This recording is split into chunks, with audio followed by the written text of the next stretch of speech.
Ah, man, what better way to celebrate 1 million subscribers than debunking a terrible video made about me, right? I wasn't expecting to make a video like this today. I was trying to keep it a lot more lighthearted and to be a much cooler video after 1 million subscribers. But I woke up today with a very specific video in my sub box. The video is called How Kaneko Kitten Became the King of Roblox, made by one of our few and lovely friends, Jeremy. Now, some people might recognize this name on the YouTube channel because I've made a couple of videos talking about the Adopt Me drama situation between the Adopt Me development team and Jeremy when he was still playing Adopt Me on Roblox YouTube. You know, as one of my things that I do on this channel is go over certain situations within the Roblox community and figure out what is truly going on. And Jeremy decided to make a video about me after I hit 1 million subscribers, which I thought, alright, cool. He decided to make a video about me, just talking about my channel and my growth and stuff, but the video cannot be anything further from that. You misrepresent me and my content multiple different times throughout this video, and I'd like to clearly debunk them in this video. And keep something in mind, once again, I do not hate Jeremy. Even with this video being made about me, I just firmly disagree with it. That's why I'm responding to it and just shooting down why I think the video is wrong,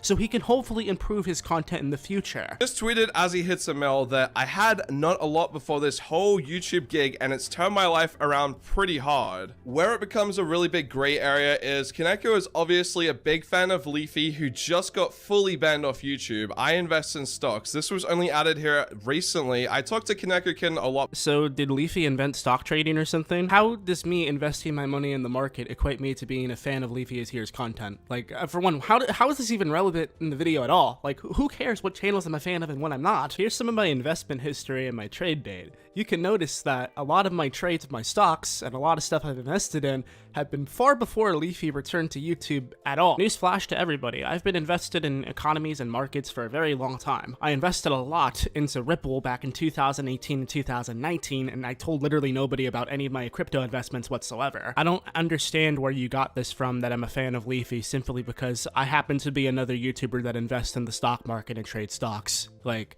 you know, a lot of us do this too, right? Cole disappeared forever. I think when someone's obviously dealing with a lot of mental health, it's not very good to put them in the spotlight like this, and he seems to have applied this to a lot of people over time. Yeah, I mean, Coral lost every YouTuber's respect after he told a fan it was cringy to make fan art of them. Like, of course I'm going to think he's not really deserving of that much sympathy. He was rude to a fan and never apologized to it publicly when he had all opportunity to do so. You realize that the stuff Coral said towards this girl caused a lot of people to attack her and put her mental health through a lot of terrible moments, right? And because of that, I never gave him that much sympathy. Had Coral bothered to apologize in that situation and do the right thing, I would have shown a lot more empathy and probably would have been able to move on from that situation a lot sooner had he had just simply apologized. It wasn't that hard to do. They've made a lot of videos talking about hot topics, but I can tell you why this is a good and a really bad thing at the same time. This is his 1 million sub video. You can see he doesn't look that happy. He more looks like he's probably carrying a lot of guilt. Yeah, it's almost like I explained in the video that 2 of my good friends died at the beginning of this year, and I wish I had sacrificed more time to them to hang out with them and actually talk to them. It's not like I was hurting or anything. No, not at all. Not even a little bit in the back. But even with this achievement, there's 2 people who aren't around anymore that I really wish I was able to share this damn achievement with, man. I don't know where you are nowadays, guys, but shout out to Karen and Roman. I know you guys would be proud of me if you were still here. That is the biggest reason why I felt guilt in that video, is because I wish I had been able to sacrifice more time to hang out with 2 of those friends of mine that aren't around anymore. YouTubers, Flamingo, he's made videos on me. I agree with maybe 2 or 3 of these. There's around 6 of them. Each time he wouldn't reach out to me, he would just go ahead and take a little bit of evidence and make a whole video about it. I think in retrospect, it's best to get both sides of the story first, and a lot of these is like, Adopt Me might get sued by Jeremy. I never said that in my life. I mean, you literally said on Twitter that you would be looking for a defamation of character claim with a lawyer, which is precisely why I named the title of that video that they might get sued by Jeremy, because you were making these bold claims on Twitter. And another thing, Jeremy, I did reach out to you multiple times. I talked to you privately on Twitter about numerous different situations that you were involved in with the Adopt Me team to get your perspective. You went ahead and deleted your Twitter account a while ago, so I can't go back and grab these direct messages. Someone, he basically pinned, I said what I I said on Twitter to get unbanned from Adopt Me. You know, I thoroughly enjoy how you immediately evade bringing up into detail exactly what you brought up on Twitter. You did it in your last apology video too. I mean, to get unbanned from saying what I said to New Fisty on Twitter? No, if you don't know about what I said on Twitter. Basically, not very good. Yeah, anyway, let's come. I'll take evasion for 500, please. Which didn't happen. And that's where it gets a little frustrating. He made a video talking about Albert and accountability just a little bit after this. And the thing is, Albert was exposed for racism and saying some bad things. And he apologized on Twitter. I said some bad things on Twitter. I apologized on Twitter.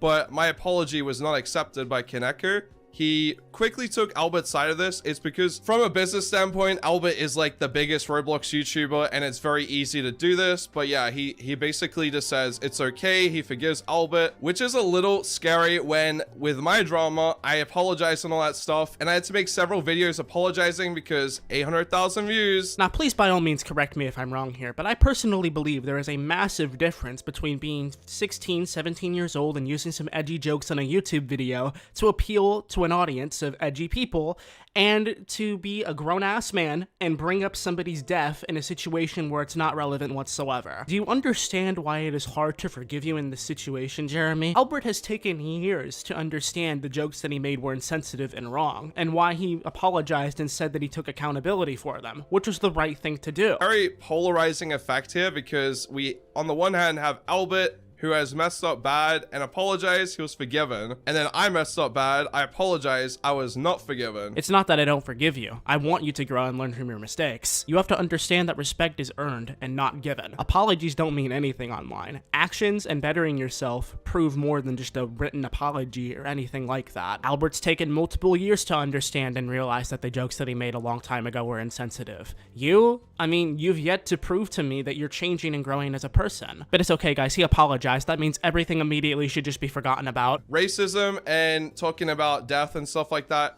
very, very dark topics, and they were both treated totally differently. So my advice, if you want to do the Kaneko Kitten commentary, just try and get both sides of the story. As we've seen him hit 1 million subscribers, he has a massive influence over the community. And as I said, 6 videos on me, countless on Albert, countless on others. He uses this trend jacking tool to exponentially grow his channel, and he very much pays attention to who's more favorable in the community at the time of making that video. If everyone hated Albert, he's gonna hate Albert in that video. Jeremy, what are you talking about, dude? 2 months ago, there was a Roblox YouTuber that was kicked out of the Roblox Video Star program for saying some comments that were rather insensitive towards LGBT people. This offended me, myself being LGBT, and I didn't really appreciate that a lot either. And this guy was hated by a lot of the Roblox community. A lot of people were against him, and people were surprised that I were at least trying to give him benefit of the doubt. But I understood some things in this situation. Fusion grew up in a household that was very Christian conservative, which his parents taught him since he was very young to not be very tolerant towards LGBT people. I took time to talk to him and understood fully that even me, myself, as an LGBT person being offended by that he took time to understood and learn why those things were not great to say and took accountability where he was wrong. So no, I don't just pick the popular vote and go with whoever is the most favorable for what's going on. That was a situation of me being unbiased and keeping to my morals, because I believe cancel culture is stupid. And I don't even think Jeremy's career on YouTube should be canceled, because he said a couple of dumb stuff on Twitter that I certainly disagree with, but I mean, that doesn't equate to somebody's entire career being ended. I think everyone has the opportunity to grow and improve from themselves. Encourage anyone looking into this to please look at both sides of the story more. I think he really drove Cole off the platform. Like, that guy was obviously suffering mentally a lot, and he never came. Why are you giving Coral a defense when he literally never apologized to this girl? He was a grown-ass man. Why are we giving this dude a defense? I don't care about him. If he wasn't even willing to apologize in that situation towards that girl that he brought a lot of hate towards, then I don't think he deserves a platform. Sorry, I really genuinely don't, and I'm going to stick very strongly to that. And then we have to look at the whole stance where YouTube has just terminated Leafius here, who made 12 videos talking about a content creator. Kaneko has made 6 videos talking about a content creator. Make that 7. At what point does it cross the line, and do you think this will be a problem for him down the track? But yeah, overall, great job on 1 mil. I don't hold any grudges against anyone. Yeah, boys, I don't hold any grudges against no one. But the thing I do is that I'm gonna mention the entire video how Kaneko Kitten is doing wrong things. Why are my videos being compared to Leafy so much? Like, I feel like anyone out there that's watched Leafy's videos and compared to me, like, our videos are like two parallel universes different in terms of commentary, dude. I'm a lot nicer and I am a lot fairer than Leafy is in his commentary. Jeremy, that's my response to the video. I don't hate him and I don't want his video getting hate. I just thoroughly disagree with a lot of the points in the video, and I also find it mildly hypocritical. Because throughout this video, you put yourself on a pedestal and say how, like, I'm never reaching out to anybody to make a video on. I never reach out to people before anything. I never get both sides of the story. Yet here you are, not reaching out to me at all before you made this video. You had all opportunity to do so. You can email me, you can contact me on Discord, you could find a way, you know? It's really hard to hold up this whole, oh, Kaneko Kitten never reaches out to get both sides of the story thing when you did the exact same thing in this video. You never reached out to me to get my opinion and,